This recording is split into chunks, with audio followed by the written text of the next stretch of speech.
Hello दोस्तों, मैं सचिन अरोड़ा एक बार फिर से आप सभी का स्वागत करता हूं अरोड़ा एजुकेटर के इस ऑफिशियल प्लेटफॉर्म पे। So I hope you all are doing great. आप सब बहुत बढ़िया होंगे। एक बार फिर से आज हम लोग बात करेंगे IBPS RRB PO clerk computer के बेस्ट 40 क्वेश्चंस पर। जी हां, आज है इसका डे 4। किस प्रकार के क्वेश्चन एग्जाम में पूछे जाते हैं, क्या एग्जैक्ट लेवल रहता है एग्जाम का, इन सेशंस की मदद से आपको कॉन्फिडेंस भी मिलेगा, आपके बेसिक्स भी स्ट्रांग होंगे और इसके साथ साथ जो एग्जाम के 40 क्वेश्चन आपको देखने को मिलेंगे उसके रिगार्डिंग जो स्पीड है वो भी इंक्रीज होगी।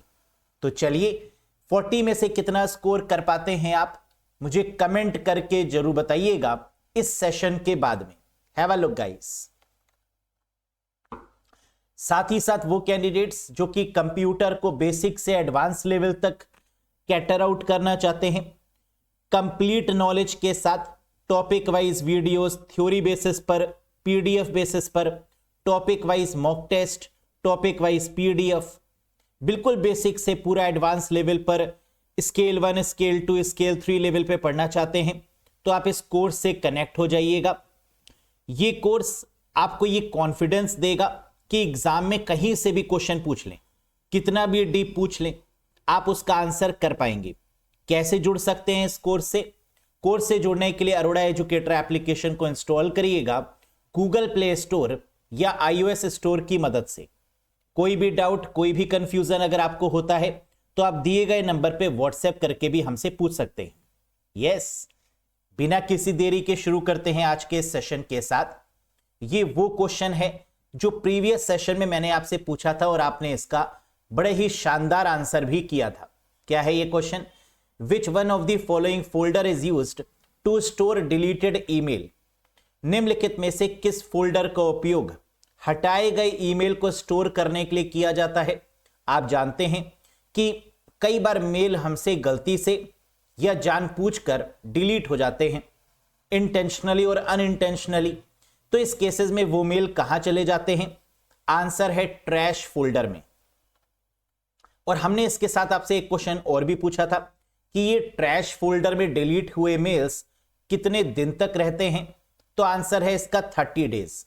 30 दिन के बाद ये ट्रैश फोल्डर को छोड़कर बाय बाय हो जाते हैं, यानी चले जाते हैं, फिर इनको रिकवर नहीं किया जा सकता। लेकिन 30 दिन के अंदर अंदर क्या ये रिकवर किए जा सकते हैं? यस, क्योंकि ये इनबॉक्स से हटकर कहां चले गए?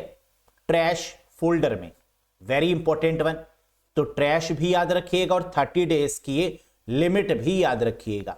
नेक्स्ट, आज के सेशन का पहला क्वेश्चन ये रहा, which factor directly improves RAM performance? RAM प्रदर्शन को सीधे कौन सुधारता है? More gigahertz LED screen, bluetooth speaker quality या बैटरी का साइज? आप जानते हैं रैम क्या है? प्राइमरी मेमोरी है कंप्यूटर की। रैम का साइज जितना ज्यादा होगा उतनी ही परफॉर्मेंस बेटर होगी। More the RAM the more the performance of the system is. तो कह रहा है विच फैक्टर, ऐसा कौन सा फैक्टर है जो रैम की परफॉर्मेंस को इंप्रूव करता है? हम लोग जानते हैं कि रैम की स्पीड को गीगाहर्ट्ज या मेगाहर्ट्ज में नापते हैं, तो इसका मतलब मोर गीगाहर्ट्ज बिल्कुल सही होगा। रैम की स्पीड अगर एग्जाम में पूछ जाए किस में नापी जाती है तो आंसर है हर्ज में। अब वो गीगाहर्ट्ज भी हो सकती है, वो मेगाहर्ट्ज भी हो सकती है। आजकल जो हमारी रैम मार्केट में आ रही हैं वो DDR5 है जिसकी स्पीड 6000 मेगाहर्ट्ज से भी ज्यादा है। जो ऐसे कंप्यूटर्स होते हैं जो गेमिंग के लिए यूज होते हैं या बहुत हाई प्रोफाइल होते हैं, उनकी जो रैम लगी होती है वो करीबन 10,000 मेगाहर्ट्ज तक होती है। तो आप समझ सकते हैं कि DDR का मतलब क्या है? Double data rate. DDR1, DDR2, DDR3, DDR4, DDR5 ये आपके रैम के टाइप्स होते हैं। Yes, next, which ROM can be erased using UV light? कौन सी रोम को अल्ट्रा वायलेट प्रकाश का उपयोग करके मिटाया जा सकता है? पी रोम, ईपी रोम, ईपी रोम, फ्लैश या एस रैम? देखिए एस रैम तो हो नहीं सकता क्योंकि वो रैम की बात हो रही है, यहां पर रोम की बात हो रही है। और आप जानते हैं कि अल्ट्रा वायलेट लाइट की मदद से जिस रोम में डेटा को इरेज किया जा सकता है वो है EPROM, electrical programming read only memory, या erasable programmable read only memory के नाम से भी इसको हम लोग जानते हैं। आप जानते हैं कि रोम का काम क्या होता है, बूटिंग प्रोसेस को स्टोर करना, जो बूटिंग ऑपरेशंस होते हैं उनको स्टोर करने के लिए या बायोस को स्टोर करने के लिए रीड ओनली मेमोरी का इस्तेमाल किया जाता है। और रीड ओनली मेमोरी आपकी कितने तरीके की होती है, PROM programmable read only memory, EPROM erasable programmable read only memory, EEPROM electrically erasable programmable read only memory, और फ्लैश मेमोरी जो कि ईईपी रोम का एडवांस्ड वर्जन है। और इसके बाद एक और रोम होती है जिसे हम लोग मास्क रोम के नाम से भी जानते हैं, जिसके बारे में आप प्रीवियस सेशंस में पढ़ चुके हैं। Yes, next. अब यहां पर जरा कुछ बातें याद रखिएगा। पी रोम जिसकी फुल फॉर्म है प्रोग्रामेबल रीड ओनली मेमोरी, इसमें कोई भी बदलाव नहीं कर सकता, ना आप ना मैन्युफैक्चरर, जो बनाने वाला है वो भी बदलाव नहीं कर सकता, और रोम में हम लोग तो कोई चेंजेस कर ही नहीं सकते, तो नो चेंजेस पॉसिबल। दूसरा, ईपी रोम चेंज, यहां पर क्या चेंज पॉसिबल है? जी हां, जो मैन्युफैक्चरर है, जो बनाने वाला है रोम को, वो बदलाव कर सकता है। किसकी मदद से? यूवी रेस की मदद से। Erasable programmable read only memory में बदलाव किसकी मदद से होंगे? अल्ट्रा वायलेट रेस की मदद से होंगे, जो अभी आप लोगों ने क्वेश्चन में पढ़ा। तीसरा, EEPROM electrically erasable programmable read only memory, क्या यहां पर भी बदलाव पॉसिबल है? जी हां, with the help of electric signals. तो जो मैन्युफैक्चरर है, जो बना रहा है कंप्यूटर को, सर्किट को, वो यहां पर बदलाव कर सकता है इलेक्ट्रिक सिग्नल्स की मदद से। और फोर्थ आपका आ जाएगा क्या? मास्क रोम, एम रोम, जहां पर डेटा को अगेन इरेज कर पाना पॉसिबल नहीं है।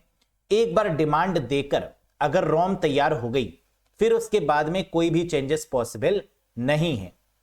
Data printed on chip at manufacturing site, कह रहा है यहां पर जो डेटा है, जो कंटेंट है, वो इंटीग्रेटेड सर्किट पर प्रिंट होता है मैन्युफैक्चरिंग टाइम पर।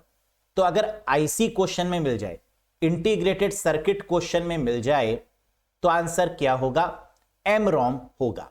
और क्या यहां पर चेंजेस पॉसिबल है मास्क रोम में? जी नहीं।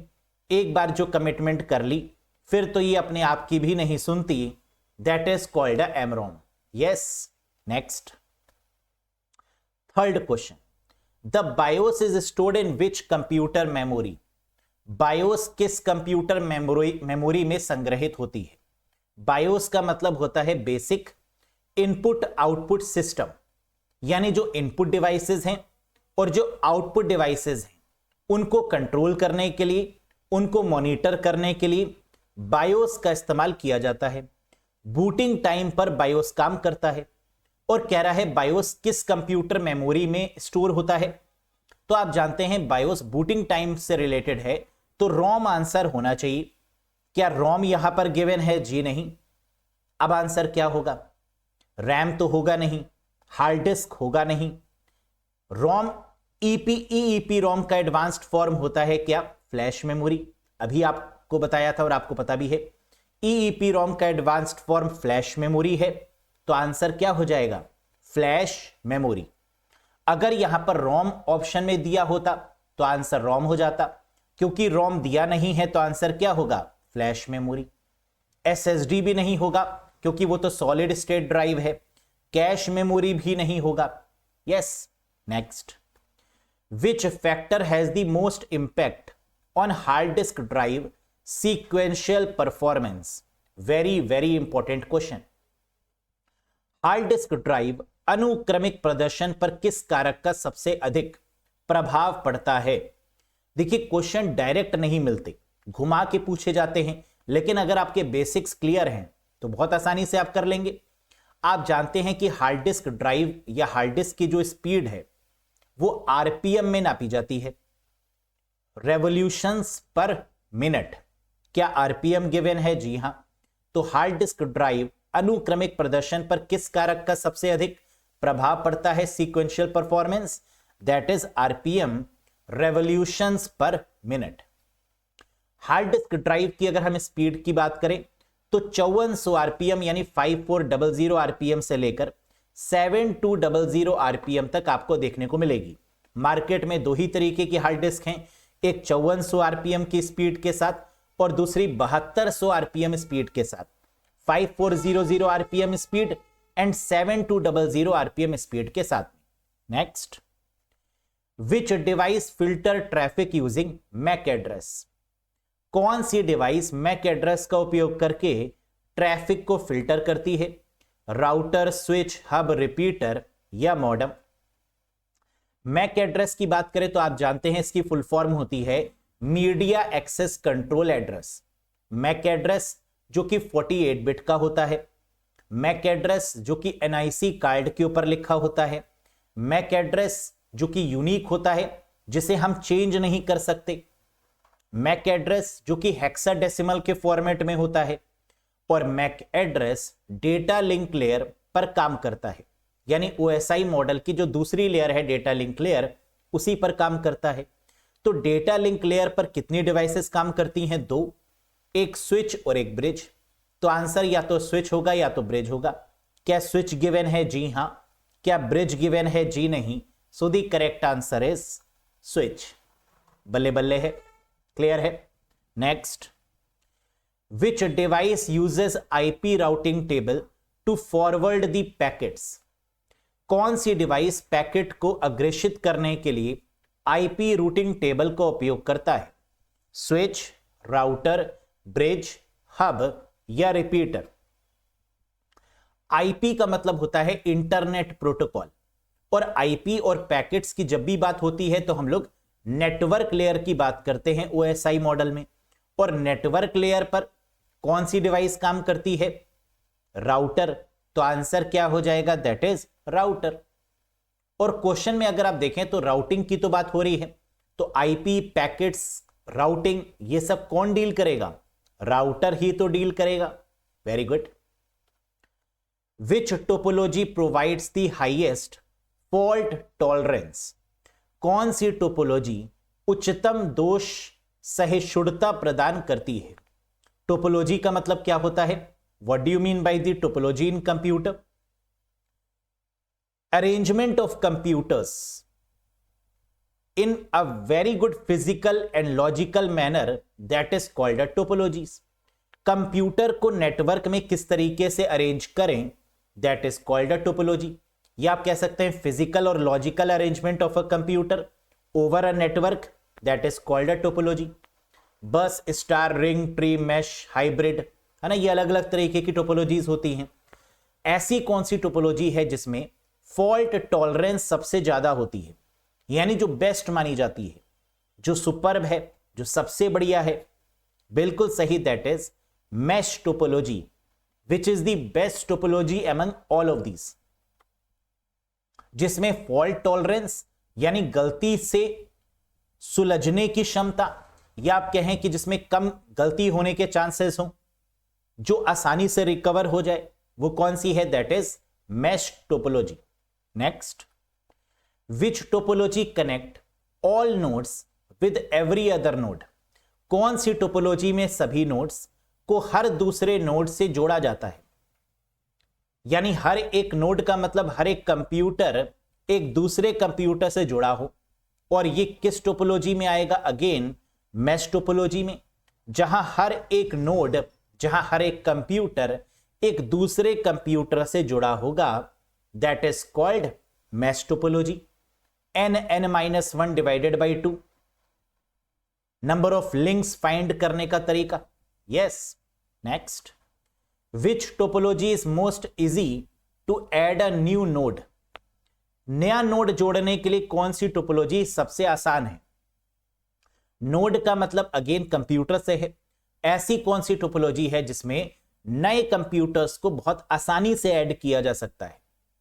नया नोड जोड़ने के लिए, नया कंप्यूटर जोड़ने के लिए कौन सी टोपोलॉजी सबसे आसान है? करेक्ट आंसर होगा स्टार टोपोलॉजी, क्योंकि यहां पर हब का यूज होता है और हब की मदद से हम कितने भी कंप्यूटर्स को आपस में कनेक्ट कर सकते हैं। तो the correct answer is star. एक क्वेश्चन और भी पूछते हैं एग्जाम में, कि ऐसी कौन सी टोपोलॉजी है जिसमें सेंट्रल डिवाइस हब होती है? तो यहां भी आंसर क्या होगा दोस्तों? Star topology is the right answer. Next, which topology has the highest installation and maintenance cost? किस टोपोलॉजी की स्थापना और रख रखाव लागत सबसे अधिक है? यानी कौन सी ऐसी टोपोलॉजी है जो कॉस्टली है, जिसकी हाईएस्ट इंस्टॉलेशन, जिसको इंस्टॉल करना, जिसको लगाना काफी महंगा है और जिसकी मेंटेनेंस कॉस्ट भी सबसे ज्यादा है? Again answer is mesh topology, क्योंकि यह सबसे बेस्ट है तो इसकी इंस्टॉलेशन और इसकी मेंटेनेंस कॉस्ट भी सबसे ज्यादा होगी। तो बेस्ट टोपोलॉजी पूछें, जहां हर एक नोड एक दूसरे नोड से कनेक्टेड है, यह पूछें, या ऐसी कौन सी टोपोलॉजी है जो होम ऑटोमेशन पर काम करती है? इन सभी केसेस में दोस्तों आंसर क्या होगा? मैश टोपोलॉजी होगा। Next, which MAC address format uses hyphen और कॉलन फॉर सेपरेशन? कौन सा मैक पता प्रारूप पृथक्करण के लिए हाइफन या कॉलन का उपयोग करता है? Binary format, hexadecimal format, ASCII format, decimal format या यूटीएफ फॉर्मेट? हम जानते हैं जो आईपी एड्रेस होता है वो दो तरीके का होता है, IPv4 और IPv6। IPv4 डेसिमल फॉर्मेट पर होता है, IPv6 हेक्साडेसिमल फॉर्मेट पर होता है और मैक एड्रेस भी हेक्साडेसिमल फॉर्मेट पर होता है। तो करेक्ट आंसर क्या होगा? Hexadecimal format is the right one. कुछ ऐसा होता है 12 डिजिट का, जिसमें स्टार्टिंग के 6 digit OUI organizational unique identifier बताती हैं और जो आखिरी के 6 डिजिट होती हैं वो NIC कंट्रोलर बताती हैं, नेटवर्क इंटरफेस कंट्रोलर स्पेसिफिक को बताती हैं। तो ये कितने डिजिट से मिलकर बनता है? That is 12 digits in hexadecimal format और मैक एड्रेस 48 बिट का होता है ना? ये बात तो आप जानते हैं। नेक्स्ट, विच IP address represent loop back? कौन सा IP पता लूप बैक का प्रतिनिधित्व करता है? लूप बैक एड्रेस एक ऐसा एड्रेस होता है, एक ऐसा IP एड्रेस होता है यू कैन से, जो लोकल होस्ट पर काम करता है, या जिसे लोकल होस्ट भी बोलते हैं, इसे टेस्टिंग एड्रेस भी बोलते हैं। क्योंकि अगर कई बार जब हम वेबसाइट बनाते हैं, उस वेबसाइट को लोकल कंप्यूटर्स पर टेस्ट करते हैं और ये हम टेस्ट करते हैं वाया लूप बैक एड्रेस। या जो हैकर होता है वो हैकिंग करने से पहले अपने ही कंप्यूटर्स को हैक करके देखता है क्या ये हैकिंग टेक्निक काम कर भी रही है या नहीं कर रही। समझ रहे हैं? यानी चोर अपने ही घर में चोरी करके देख रहा है कि मेरा तरीका सही है या गलत। यस, तो this is called a loop back address. और लूप बैक एड्रेस क्या होता है? 127.0.0.1 that is called a loop back address. Very very important one. Exam में क्वेश्चन इस तरीके से भी पूछते हैं कि लूप बैक एड्रेस को और क्या बोला जाता है? तो आंसर है टेस्टिंग एड्रेस या लोकल होस्ट। 127.0.0.1 को क्या बोला जाता है? तो आंसर है लूप बैक एड्रेस। तो कई तरीके से घुमा के इस क्वेश्चन को पूछा जाता है। Next, the most open source DBMS is? सबसे खुला सोर्स DBMS कौन सा है? Database management system. Open source का मतलब जिसमें हम बदलाव कर सकते हैं, ऐसा DBMS। जो फ्री ऑफ कॉस्ट है, ऐसा DBMS कौन सा है? आंसर है MySQL। इन सभी में जो फ्री ऑफ कॉस्ट DBMS है, डेटाबेस मैनेजमेंट सिस्टम, वो कौन सा है? MySQL, structured query language. Database को बनाने के लिए जो लैंग्वेज यूज होती है वो कौन सी है? SQL है, स्ट्रक्चर्ड क्वेरी लैंग्वेज है।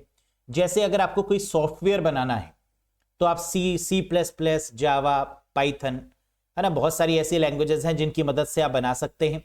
लेकिन अगर आपको डेटाबेस बनाना है तो आपको SQL लैंग्वेज की मदद से डेटाबेस को तैयार करना होगा। Next, what is the function of control T in MS Word? MS Word में कंट्रोल+T का अर्थ क्या है? Justify the paragraph in alignment? नहीं। Hanging indent? जी हां। MS वर्ड में Ctrl+T शॉर्टकट की का हम लोग यूज करते हैं फॉर हैंगिंग इंडेंट पर्पस। अब क्वेश्चन ये उठता है कि सर हैंगिंग इंडेंट होता क्या है? पहले तो ये याद रखिए, हैंगिंग इंडेंट की शॉर्टकट की Ctrl+T है। Ctrl+T का मतलब हैंगिंग इंडेंट होता है। इसका मतलब होता है कि पहली लाइन को छोड़कर बाकी पैराग्राफ की जितनी भी लाइंस हैं उनको प्रॉपर अलाइन करना। आप देख सकते हैं पहली लाइन को अगर हम छोड़ दें तो क्या पैराग्राफ की बाकी लाइंस प्रॉपर अलाइन है? जी हां, this is called hanging indent.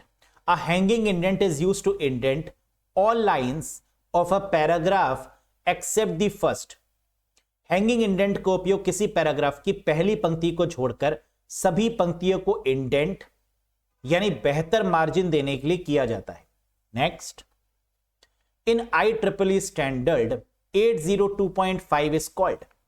IEEE मानकों में 802.5 को क्या कहा जाता है? ईथरनेट, टोकन बस, वायरलेस नेटवर्क, टोकन रिंग या ऑल ऑफ दीज? 802.5 का मतलब होता है टोकन रिंग। ये याद रखिएगा, IEEE स्टैंडर्ड काफी इंपॉर्टेंट है। ईथरनेट, जिसको लोकल एरिया नेटवर्क भी बोला जाता है, ईथरनेट का जो IEEE स्टैंडर्ड है वो 802.3 है। टोकन बस का 802.4 है। वायरलेस नेटवर्क, जिसको वाईफाई बोलते हैं, 802.11 है और टोकन रिंग का 802.5 है। IEEE स्टैंडर्ड क्या होता है? जहां हर एक कंप्यूटर टर्मिनोलॉजी को एक नंबर असाइन किया जाता है, एक स्टैंडर्ड असाइन किया जाता है, that is called IEEE standard. Next, layer 5 of OSI model is. OSI model की परत 5वीं कौन सी है? आप जानते हैं OSI मॉडल में टोटल 7 लेयर्स होती हैं, जिसमें अगर 5th लेयर की बात करें तो सेशन लेयर आपकी 5th लेयर होती है। तो आंसर हो जाएगा option 1, that is session layer. पहली लेयर कौन सी है? फिजिकल, दूसरी डेटा लिंक, तीसरी नेटवर्क, चौथी ट्रांसपोर्ट, जिसे heart of the OSI model भी बोलते हैं, 5वीं सेशन, 6ठी प्रेजेंटेशन और 7वीं एप्लीकेशन। इसको याद करने का एक तरीका भी है, आप ST नहीं दे पाएंगे, है ना। आप कई सारे तरीकों से इसको याद कर सकते हैं। ऊपर से नीचे की तरफ अगर हम देखें तो AP मतलब आप, ST मतलब स्पीड टेस्ट, N का मतलब नहीं, DP का मतलब दे पाएंगे, है ना। कुछ इस तरीके से आप याद रख सकते हैं। Next, which logical gate is known as universal gate. किस लॉजिकल गेट को यूनिवर्सल गेट के नाम से जानते हैं? हम जानते हैं कि यूनिवर्सल गेट कितने तरीके के होते हैं कंप्यूटर में? 2 तरीके के। एक होता है आपका NAND गेट और दूसरा NOR गेट। टोटल गेट 7 होते हैं, जिसमें से NAND और NOR को यूनिवर्सल गेट की कैटेगरी में रखते हैं। तो NAND क्या यहां पर गिवन है? जी हां। क्या NOR गिवन है? जी नहीं। So the correct answer is NAND gate. Total कितने गेट्स होते हैं? ब्रॉडली कहें तो 3 और ओवरऑल कहें तो 7। ब्रॉडली 3 कौन कौन से? बेसिक गेट्स, जिन्हें बेसिक लॉजिक गेट्स बोलते हैं, एंड और नॉट। यूनिवर्सल गेट जो 2 होते हैं, NAND और NOR, और अदर लॉजिक गेट्स में आपके 2 आते हैं, दैट इज XOR और XNOR गेट। तो अगर आप इनको कंबाइन करें तो क्या हो गया? 3 + 2 + 2, that is 7 gates. Next, dash is the network protocol used to automate the process of configuring devices on IP network. Dash एक नेटवर्क प्रोटोकॉल है जिसका उपयोग IP नेटवर्क पर उपकरणों को कॉन्फ़िगर करने की प्रक्रिया को स्वचालित करने के लिए किया जाता है। Very good. ऐसा कौन सा IP एड्रेस है जो ऑटोमेट करता है प्रोसेस को? ऑटोमेट का मतलब डायनेमिक बनाता है। तो IP एड्रेस के साथ में अगर ऑटोमेटिक या डायनेमिक शब्द का यूज हो रहा है तो समझ जाइए आंसर क्या होगा? DHCP, dynamic host configuration protocol, जो IP एड्रेस को ऑटोमेटिक असाइन करता है, that is DHCP, dynamic host configuration protocol.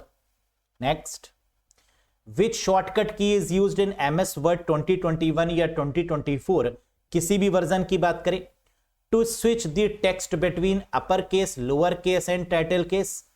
MS Word 2021 में या 2024 में या किसी भी वर्जन में टेक्स्ट को अपर केस, लोअर केस और टाइटल केस के बीच स्विच करने के लिए किस शॉर्टकट की का प्रयोग करेंगे?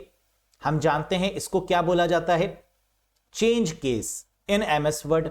और चेंज केस की शॉर्टकट की क्या है, हम पहले भी आपको बता चुके हैं, 5 तरीके के चेंज केस होते हैं और इसकी शॉर्टकट की होती है शिफ्ट प्लस F3, यानी option 3 is the right one. 5 तरीके के चेंज केस कौन से हैं? Sentence case, lower case, upper case, capitalize each word और toggle case. Next, the circuit used to store 1 bit of data is called. 1 bit data को store करने के लिए उपयोग किए जाने वाले सर्किट को क्या बोलते हैं? कंप्यूटर किस पर काम करता है? बिट पर, बाइनरी डिजिट पर, बाइनरी नंबर्स पर, 0 1 पर। और इस 0 और 1 को कंप्यूटर में जहां स्टोर करते हैं उसे बोला जाता है flip flop. The place where 0 और 1 is stored in a computer, that particular place is called, that particular device you can say is called, that particular method is called a flip flop, and the collection of flip flop is called, flip flop के collection को क्या बोलते हैं? Very good, that is register। सबसे fastest memory computer में register ही होती है और फ्लिप फ्लॉप के कॉम्बिनेशन को क्या बोलते हैं? दैट इज रजिस्टर, जो कि सीपीयू के अंदर है।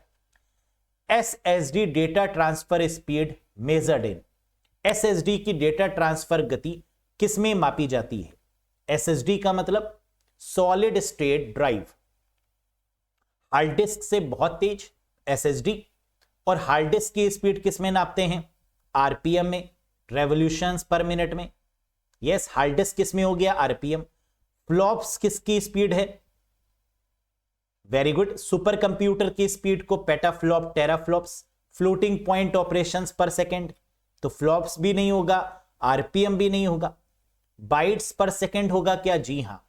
अगर एसएसडी की स्पीड की बात करें तो इसको बीपीएस यानी बाइट्स पर सेकंड में नापा जाता है। SSD capacity is typically measured in gigabyte या टेराबाइट। जीबी या टीबी, गीगाबाइट या टेराबाइट में ही एसएसडी की डेटा ट्रांसफर स्पीड या कैपेसिटी को नापा जाता है। Yes, next, which programming language is not generally used in AI. कौन सी प्रोग्रामिंग भाषा आमतौर पर आर्टिफिशियल इंटेलिजेंस में उपयोग नहीं की जाती? मैंने प्रीवियस सेशन में आपको एक क्वेश्चन बताया था एआई के रिस्पेक्ट में कि एआई में ऐसी कौन सी लैंग्वेज है जिसका सबसे ज्यादा यूज करते हैं, और इसका आंसर क्या था? पाइथन, है ना। पाइथन बहुत पॉपुलर लैंग्वेज है। एआई के रिस्पेक्ट में जो पहली एआई लैंग्वेज है वो कौन सी है? That is Lisp. ये भी मैंने आपको बताया था, list processing, that is the first AI language. लेकिन कौन सी यूज नहीं होती? पर्ल यूज नहीं होती। पाइथन होती है, सी प्लस प्लस होती है, जावा होती है एआई में, आर्टिफिशियल इंटेलिजेंस में, लेकिन लिस्प भी होती है, लेकिन पर्ल का इस्तेमाल नहीं होता। तो इसको हटा दीजिए, बाकी सब सही है। Python, C plus plus, Java, JavaScript, Julia, Lisp, these are the very important languages for the artificial intelligence. Next, dash is considered to be the world first artificial intelligence humanoid robot। Dash को दुनिया का पहला AI humanoid robot माना जाता है। पढ़ा होगा आपने जीए में कि पहला जो रोबोट ह्यूमनॉइड रोबोट बना उसका नाम था Sophia. Very good, the correct answer is Sophia.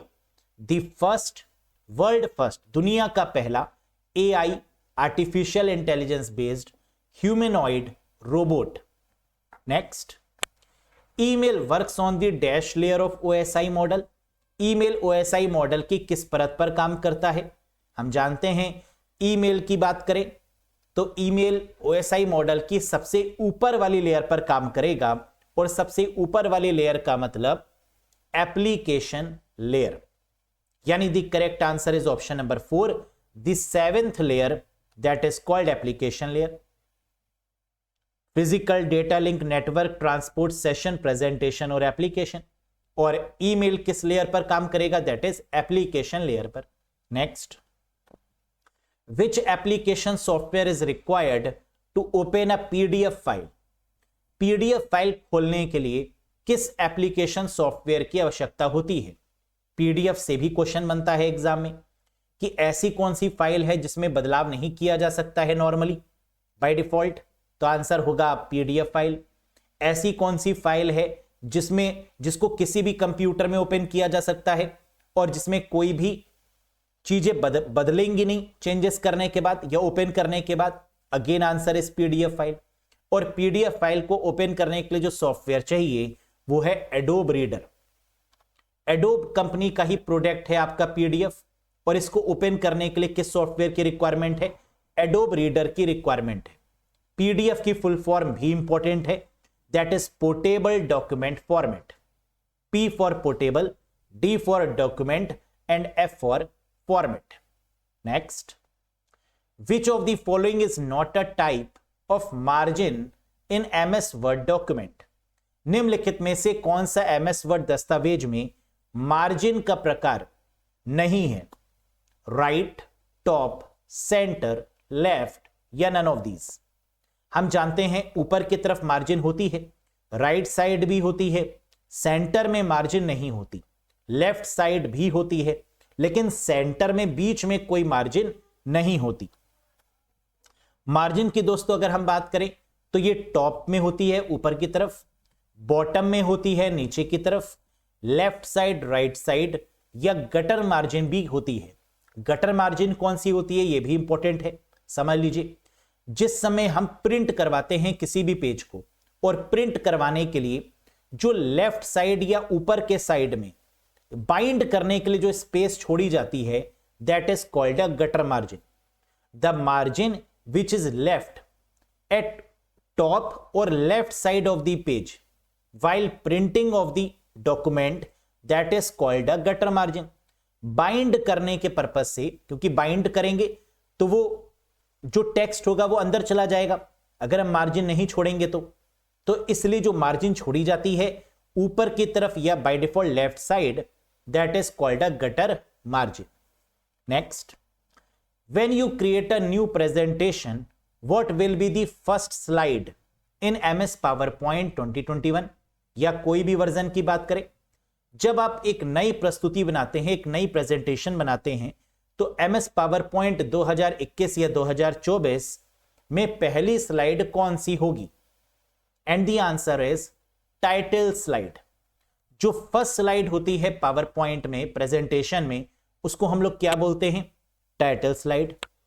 जहां पर हम क्लिक टू ऐड टाइटल या क्लिक टू ऐड सब टाइटल के नाम से दो बॉक्सेस भी देखते हैं, जहां पर हम टाइटल लिख सकते हैं या जहां पर हम सब टाइटल भी लिख सकते हैं। Very good. Next, who invented RAM and ROM. RAM और रोम का आविष्कार किसने किया। कंप्यूटर में रैम रोम आपकी प्राइमरी मेमोरीज होती हैं, बिल्कुल सही। रैम और रोम का आविष्कार इन्वेंट किसने किया, टिम बर्नर्स-ली, बिल्कुल नहीं, क्योंकि टिम बर्नर्स-ली ने HTML, HTTP, www ये बनाया है। रेनॉल्ड बी जॉनसन, नहीं, क्योंकि रेनॉल्ड बी जॉनसन ने हार्ड डिस्क बनाई है। The founder of hard disk is Reynold B Johnson. Robert Heath Dennard होगा क्या, यस, रैम एंड रोम के फाउंडर हैं रॉबर्ट हीथ डिनार्ड। नमस्ते अंकल जी, कैसे हैं आप, बढ़िया, मुस्कुरा रहे हैं, कुछ बात तो है जो छुपा रहे हैं, yes.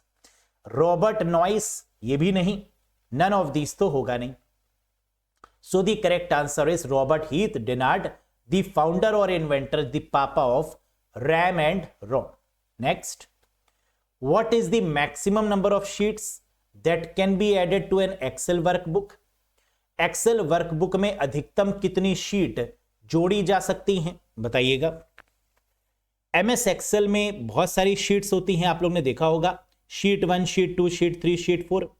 By default latest version में एक शीट होती है और पुराने वाले वर्जन्स में 3 शीट बाय डिफॉल्ट दी होती हैं। कितनी मैक्सिमम जोड़ी जा सकती हैं, आंसर है 255, 255 is the right answer. Yes. Next, which of the following translate and execute program at run time line by line.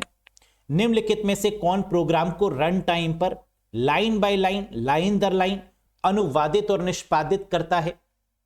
Line by line की बात करते हैं तो आंसर इंटरप्रेटर होता है, एक एक लाइन करके ट्रांसलेट करना, जबकि कंपाइलर ट्रांसलेट करता है ऑल एट वंस, सबको एक साथ। तो अगर ऑल एट वंस कहें, एक साथ की बात हो, तो आंसर हो जाएगा कंपाइलर, और अगर लाइन बाय लाइन की बात हो तो आंसर क्या हो जाएगा? इंटरप्रेटर। नेक्स्ट, कोई ना कोई मैच दी कॉलम भी एग्जाम में आता है, जो कि ये बहुत फेमस क्वेश्चन है, बताइएगा। एक तरफ दिया हुआ है कॉलम ए और दूसरी तरफ दिया हुआ है कॉलम बी, जहां आपको मैच करना है यहां से। अब देखो ब्लूटूथ क्या है, ब्लूटूथ क्या हो सकता है? पेयरिंग। ब्लूटूथ में क्या होती है? पेयरिंग होती है।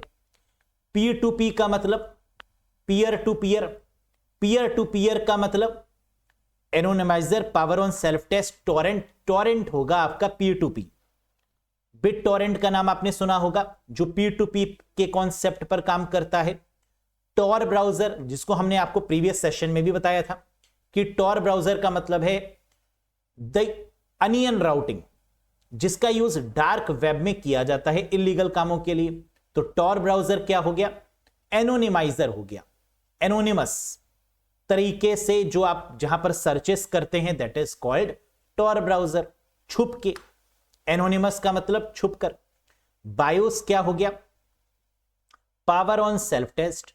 बायोस क्या करता है? टेस्टिंग करता है इनपुट और आउटपुट डिवाइसेस की, that is called a power on self test. So the correct answer is first का सी, सेकंड का डी, थ्री का ए और फोर्थ का B. Next, the official website of chat GPT. Chat GPT से question कोई ना कोई बनता जरूर है, और चैट जीपीटी की आधिकारिक वेबसाइट कौन सी है? चैट जीपीटी को किस कंपनी ने बनाया? ओपन एआई, बिल्कुल सही। और ओपन एआई के नाम से ही इसकी वेबसाइट भी है, that is www.openai.com। www.openai.com is the official website of ChatGPT। Chat GPT की फुल फॉर्म भी याद रखिएगा। चैट का मतलब चैट है और जीपीटी का मतलब है generative pre trained transformer. Generative pre trained transformer, GPT. Next, compiler convert source code into. कंपाइलर जो है वो सोर्स कोड को किसमें परिवर्तित करता है? Object code, byte code, syntax code, assembly code, या ऑल ऑफ दीज? सही जवाब होगा कंपाइलर का काम क्या है, या इंटरप्रेटर का काम क्या है? सोर्स कोड को ऑब्जेक्ट कोड में कन्वर्ट करना, जिसको मशीन कोड भी बोलते हैं। तो आंसर क्या होगा? ऑप्शन नंबर 1, ऑब्जेक्ट कोड और मशीन कोड, है ना। अगर मशीन कोड होता तो वो भी सही हो जाता, ऑब्जेक्ट कोड है तो that is also the correct answer. Next, this allow the computer to share the same IP address. यह कंप्यूटर को समान आईपी पता साझा करने की अनुमति देता है। Very very important question. Same IP address को शेयर करने के लिए किसका यूज करते हैं? नेट का, नेटवर्क एड्रेस ट्रांसलेशन का। तो आंसर होगा नेट प्रोटोकॉल का इस्तेमाल करते हैं सेम आईपी एड्रेस को शेयर करने के लिए। नेटवर्क एड्रेस ट्रांसलेशन इसकी फुल फॉर्म है। Next, which program is used by search engine to reach the website. Website तक पहुंचने के लिए सर्च इंजन द्वारा किस प्रोग्राम का उपयोग किया जाता है? हम जानते हैं कि सर्च इंजन का काम क्या होता है? सर्च करना, जिसकी मदद से हम किसी ना किसी वेबसाइट तक पहुंचते हैं। क्या होगा answer? Search operator, MSN, spider, phrase, या ऑल ऑफ दीज? इसका आंसर होता है स्पाइडर। ऐसा कौन सा सॉफ्टवेयर है या प्रोग्राम है जो सर्च इंजन को वेबसाइट तक पहुंचाता है? द आंसर इज स्पाइडर, या इसको क्रॉलर भी बोलते हैं कई बार। ये बहुत प्यारा क्वेश्चन है। इसका आंसर या तो स्पाइडर होगा या क्रॉलर होगा, क्योंकि वेबसाइट को क्रॉल करते हैं हम लोग। यस, कौन सी वेबसाइट ऊपर आए, कौन सी नीचे आए, ये क्रॉलिंग का इफेक्ट होता है। तो इसको स्पाइडर भी बोलते हैं या इसको क्रॉलर के नाम से भी जानते हैं। Next, when dash keys are on the computer provide sound cues. जब डैश कुंजी चालू होती है तो कंप्यूटर ध्वनि संकेत प्रदान करता है। कंप्यूटर में ऐसी कौन सी कीज हैं जो साउंड प्रोड्यूस करती हैं? The answer is toggle keys. 3 प्रकार की आपकी टॉगल कीज होती हैं, that is caps lock, num lock या स्क्रॉल लॉक। इन तीनों को टॉगल कीज के नाम से जानते हैं। और टॉगल कीज किसके लिए बनाई जाती हैं? जो लोग विजुअली इंपेयर्ड होते हैं, जो देख नहीं सकते, वो सुनकर भी टाइप कर पाए, इसके लिए टॉगल कीज को बनाया गया। और याद रखिएगा, जितनी भी लॉक वाली कीज हैं जिनके लास्ट में लॉक लगा होता है, these are called toggle keys. और ऐसी कितनी कीज हैं जिनके लास्ट में लॉक लगता है? 3, कैप्स लॉक, नम लॉक और स्क्रॉल लॉक। क्लियर है? इन्हें ऑन ऑफ कीज भी बोलते हैं, क्योंकि आप कैप्स लॉक को बंद खुल कर सकते हैं, नम लॉक को भी ऑन ऑफ कर सकते हैं और स्क्रॉल लॉक को भी ऑन ऑफ कर सकते हैं। तो these are also called as on off keys. Next, which of the following memory chip is faster? निम्नलिखित में से कौन सी मेमोरी चिप सबसे तेज है? तेज कौन सी चिप है या कौन सी मेमोरी सबसे तेज है? तो आंसर आप जानते हैं क्या होगा? रजिस्टर। सबसे तेज रजिस्टर है ही नहीं ऑप्शन में। अगर रजिस्टर नहीं है तो आंसर क्या होगा? Cache memory. कैशे है क्या? नहीं है। कैशे नहीं है तो रैम होना चाहिए। क्या रैम है? हां, 2 रैम दी हुई हैं, एस रैम और डी रैम। अब दोनों में कौन सी तेज है? स्टैटिक रैम का यूज करते हैं कैश मेमोरी को बनाने के लिए, और डायनेमिक रैम हमारे कंप्यूटर्स या लैपटॉप में यूज होती है। आंसर क्या होगा? Static RAM which is fastest. So the correct answer is S RAM. Cache memory बनाते हैं ना इसकी मदद से, तो कैश मेमोरी आपकी फास्टेस्ट है। रजिस्टर के बाद दूसरा cache memory. So the answer is static RAM. Next, Gmail uses dash as its default font. Gmail अपने डिफॉल्ट फॉन्ट के रूप में किसका यूज करता है? Again very important question. Sans serif.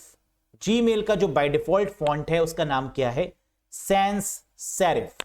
वैसे तो बहुत सारे फॉन्ट है जीमेल के, सेरिफ है, फिक्स्ड विथ है, वाइड है, नैरो है, कॉमिक सेंस है एंड सो ऑन, लेकिन जो बाय डिफॉल्ट है that is called sans serif. Next, which memory is an example of semiconductor memory and it is volatile memory? कौन सी memory semiconductor memory का उदाहरण है और एक अस्थिर मेमोरी है? सेमीकंडक्टर मेमोरी में आपकी 2 मेमोरीज आती हैं, रैम और रोम, जिसमें अगर आप वोलाटाइल की बात करें यानी टेम्परेरी मेमोरी की बात करें तो ये आपकी रैम होती है। तो आंसर क्या रैम गिवन है? जी हां, the correct answer is RAM. Semiconductor memory अगर सिर्फ पूछता है एग्जाम में कि इनमें से कौन सी सेमीकंडक्टर मेमोरी है, तो रैम भी सही था और रोम भी सही था। परमानेंट पूछें तो रोम होगा, टेम्परेरी पूछें तो रैम होगा। वोलाटाइल का मतलब टेम्परेरी, तो आंसर क्या हो गया? RAM is the correct answer. Next, virtual memory is typically located. Virtual memory आमतौर पर कहां स्थित होती है? On the hard drive, in the CPU, in a flash card, on a floppy disk या ऑल ऑफ दीज। हम जानते हैं कि वर्चुअल मेमोरी का मतलब क्या है? रैम का जो साइज होता है वो कम होता है, लेकिन रैम क्या करती है, कई बार हार्ड डिस्क से स्पेस को उधार मांग लेती है कि हमें ये पार्टिकुलर सॉफ्टवेयर रन करना है, हमें इस एप्लीकेशन को रन करना है, तो कुछ समय के लिए हमें स्पेस उधार दे दो। तो रैम कहां जाती है उधार मांगने के लिए? हार्ड डिस्क के पास। और हार्ड डिस्क से कहती है कि मुझे कुछ स्पेस दे दो। हार्ड डिस्क कहती है तथास्तु, ले जाओ स्पेस, लेकिन जब काम खत्म हो जाए तो स्पेस वापस कर देना। इसी कॉन्सेप्ट को बोलते हैं वर्चुअल मेमोरी। और वर्चुअल मेमोरी में किसका यूज होता है? हार्ड डिस्क की स्पेस का। तो आंसर क्या होगा? On the hard drive. लेकिन अगर यह पूछें कि वर्चुअल मेमोरी का कॉन्सेप्ट क्या है, तो आप बता दीजिएगा वर्चुअल मेमोरी का मतलब रैम के साइज को वर्चुअली यानी आभासी इंक्रीज करना, that is called a virtual memory. The concept of increasing the size of RAM in a virtual manner, आभासी तौर पर कुछ समय के लिए, that is called a virtual memory. लेकिन यह स्पेस किससे मांगी जाती है? तो आंसर है from the hard disk, drive या on the hard drive. Yes, भूलेंगे तो नहीं। तो 40 में से कितना स्कोर किया मुझे कमेंट करके जरूर बताइएगा। और ये रहा आज का question of the day, question number 41। Dash can replicate and spread without any human activation. Dash बिना किसी मानवीय सक्रियता की प्रतिकृति बना सकता है और फैला सकता है। कह रहा है ऐसा कौन सा सॉफ्टवेयर है जो रेप्लिकेट करेगा लेकिन बिना इंसान के, without any human involvement, without any human activation. Answer is virus, worm, Trojan horse, ransomware, all of these. या आता है, बताएंगे नहीं। बहुत ही पॉपुलर क्वेश्चन और उम्मीद है कि इसका आंसर आपको पता होगा। बताइएगा कमेंट करके। कैसा लगा आपको यह सेशन? पसंद आया हो तो लाइक करिएगा, चैनल पर नए हो तो सब्सक्राइब करिएगा। और साथ ही साथ अगर आप बेसिक टू एडवांस कंप्यूटर पढ़ना चाहते हैं तो इस कोर्स से जरूर कनेक्ट हो जाइएगा। For IBPS RRB scale 1, 2 and 3, for IBPS clerk, for exams like ECG, CPO, SSC, railway exams, सभी एग्जाम्स के लिए ये बेस्ट रहने वाला है। Live plus recorded course. कोई डाउट है, कोई कंफ्यूजन है तो नीचे दिए गए नंबर पे आप मुझे मैसेज कर सकते हैं और अपने डाउट्स को क्लियर भी कर सकते हैं। बहुत जल्द मिलेंगे एक नए सेशन के साथ और अगेन डिस्कस करेंगे कुछ बेस्ट क्वेश्चंस को। Yes, till then bye bye and take care. Thank you very much guys.